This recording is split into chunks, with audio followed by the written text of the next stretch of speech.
student. This video is about class 5 subject SST term 2 chapter number 5 temperate grassland region the paradise lecture number 2. In this lecture we are going to read about life of the people in the paradise.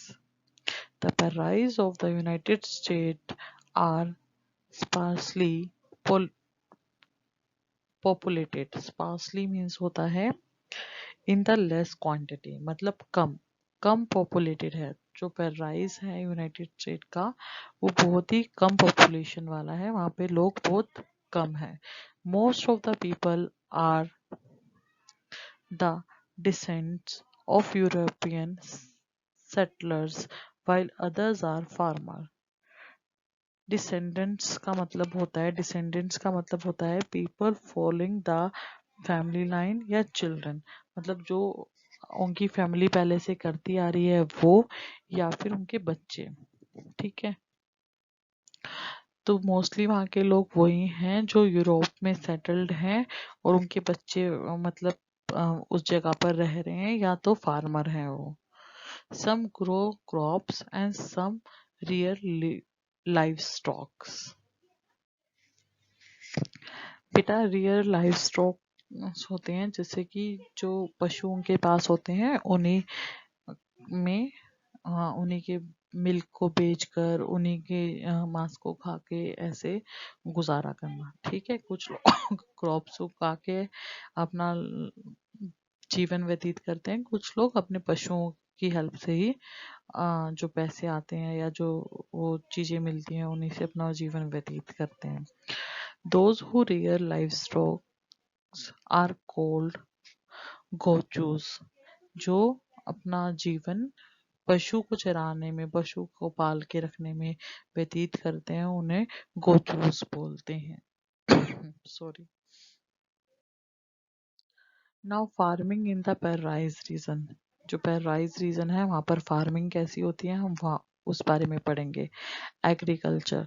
The farms in this regions are huge and extensive. जो यहाँ के इस reason के farm होते हैं वो बहुत बड़े बड़े होते हैं। दे occupy hundreds of acres of land. उनके पास हंड्रेड्स ऑफ एकड़ लैंड होती है, कम जमीन नहीं होती है, बहुत ज्यादा जमीन होती है उनके पास।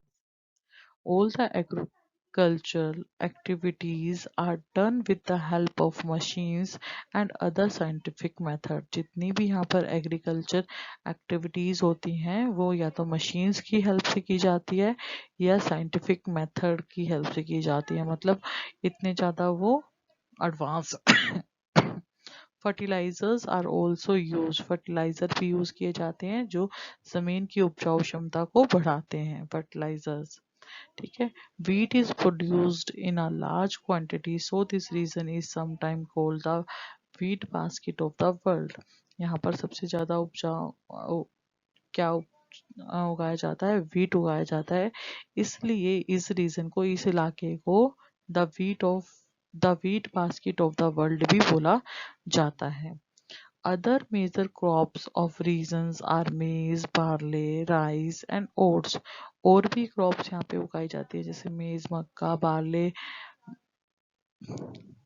बाजरा, राइस, चावल and oats. Do you know, क्या आप जानते हैं?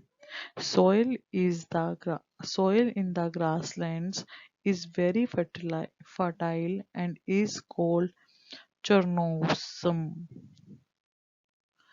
जो ग्रासलैंड की सॉइल है, मिट्टी है, वो बहुत ही फर्टाइल है, उपजाऊ है बहुत ही ज्यादा, इसको बोला जाता है चरनोजम।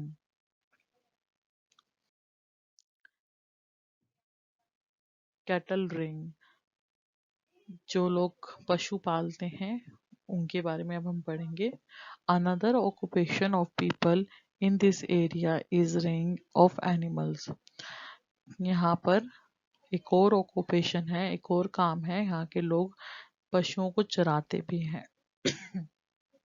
ले जाके, जिस एरिया में ग्रास ज़्यादा होती है वहाँ जाके पशुओं को चरा के आते हैं, तो उसको उन बेसिस पर पैसा मिलता है. The western part is not suitable for growing crops because it is हिली and infertile and the rainfall is slow. जो वेस्टर्न पार्ट है पैराइज का, ठीक है, वो क्रॉप्स उगाने के लिए, फसलें उगाने के लिए सुटेबल नहीं है, क्योंकि ये हिली है, पहाड़ियों वाला है, ठीक है, और यहाँ की मिट्टी इनफर्टाइल है, ज़्यादा उपजाऊ नहीं है, और यहाँ पे रेनफॉल भी बहुत कम होती है. That's is why people in this area rear animals. इसलिए यहाँ के लोग एनिमल्स पालते हैं. दिस रीजन हैज स्टेटन और farm called ranches where cattle are reared. यहाँ पर जो फार्म्स होते हैं, जो जमीन होती है वहाँ पर, जिन्हें रेंचेस बोला जाता है, यहाँ की जमीन को रेंचेस बोला जाता है. यहाँ पे जो पशु होते हैं वो चरते हैं आके. The cattle provide food in the form of milk and meat. और यहाँ पे जो लोग पशु रखते हैं वो फूड प्रोवाइड करते हैं लोगों को in form of milk and meat. Milk, जैसे काउ मिल्क देती है, और मीट, कई पशु मीट देते हैं. Cow are the reared for milk and milk product. Cow को यहाँ पे इसलिए पाला जाता है क्योंकि वो मिल्क देती है और मिल्क से बने प्रोडक्ट बनते हैं. Beef meat is an important part of the diet of Americans. Beef, वहाँ हम जो मीट बोलते हैं वहाँ पर बीफ बोला जाता है. बीफ जो है वहाँ का बहुत इम्पोर्टेंट पार्ट है डाइट का, खाने का. वहाँ के लोग मीट बहुत खाते हैं. Industries. Now we will read about industries. Chicago is an important center for slaughtering animals. Slaughtering का मीनिंग होता है killing animals for meat. जो चिकागो है वो एक इम्पोर्टेंट सेंटर है जहाँ पर एनिमल्स को मारा जाता है फॉर द मीट के लिए. Beef is exported to European countries. और फिर जिन एनिमल्स को मार के मीट बनाया जाता है उसको एक्सपोर्ट किया जाता है यूरोपियन कंट्रीज में. Many minerals are also found in the Paradise region. A large number of ore crushing factories and oil refineries have been developed. यहाँ पर बहुत सारे मिनरल्स भी पाए जाते हैं, ठीक है, और ज़्यादा नंबर्स में यहाँ पर और क्रशिंग फैक्ट्रीज भी हैं, ठीक है, जो अलग करती हैं मिनरल्स को, ठीक है. ऑयल रिफाइनरीज भी लगी हुई हैं जो ऑयल को साफ करती हैं, पेट्रोलियम को साफ करती हैं. Meat packing and flour mills are the most important factories. और यहाँ पे सबसे ज़्यादा इम्पोर्टेंट काम, जो सबसे ज़्यादा काम किया जाता है वो मीट की पैकिंग की जाती है, मीट का बिजनेस किया जाता है. और फ्लोर मिल्स भी हैं. जैसे हमने पढ़ा है यहाँ पर सबसे ज़्यादा गेहूँ उगती है, तो गेहूँ का आटा भी यहाँ पर, गेहूँ का आटा भी बिकता है. इसकी भी बहुत सारी इंडस्ट्रीज लगाई गई हैं. Now we will revise this chapter. ठीक है. Quick scroll. The temperate grassland lie between 23.5 degree and 66.5 degree in both the hemispheres. जो टेम्परेट ग्रासलैंड्स होते हैं वो कहाँ पर आते हैं? 23.5 डिग्री से लेके 66.5 डिग्री के बोथ हेमस्फीयर में ये लाई करते हैं. Temperate grasslands.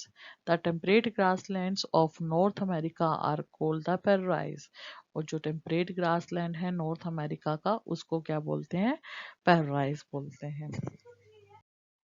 The prairies lie in Canada and the United States and are separately populated. जो prairies कनाडा और यूनाइटेड स्टेट में पड़ता है उस उसकी जो पॉपुलेशन है वो स्पेशली है, मतलब बहुत कम है. They produce a large quantity of wheat and are called the wheat basket of the world. और ये लोग बहुत ज़्यादा क्वांटिटी में wheat उगाते हैं, इसलिए इस एरिया को the wheat basket of the world भी बोला जाता है. Ranches are the farms where the cattle are reared। जो ranches हैं वो फार्म होते हैं जहाँ पर कैटल्स को चराया जाता है, रखा जाता है। Meat packing and flour mills are the most important industries। Meat की पैकिंग करना और फ्लोर मिल्स यहाँ का सबसे इम्पोर्टेंट इंडस्ट्रीज है।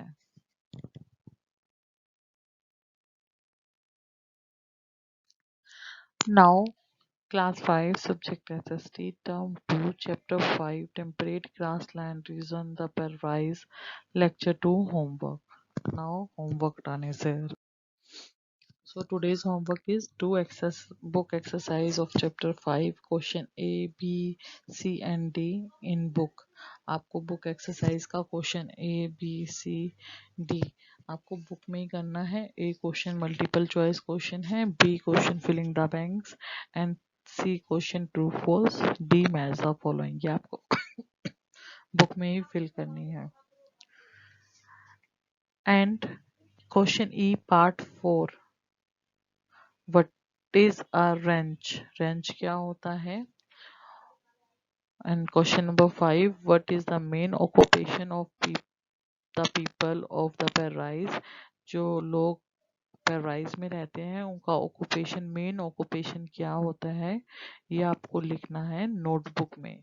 फर्स्ट 1 2 3 आप क्वेश्चन आंसर्स कर चुके हैं, ओनली 4 और 5 रह गए हैं, ये आपको बुक में करने हैं।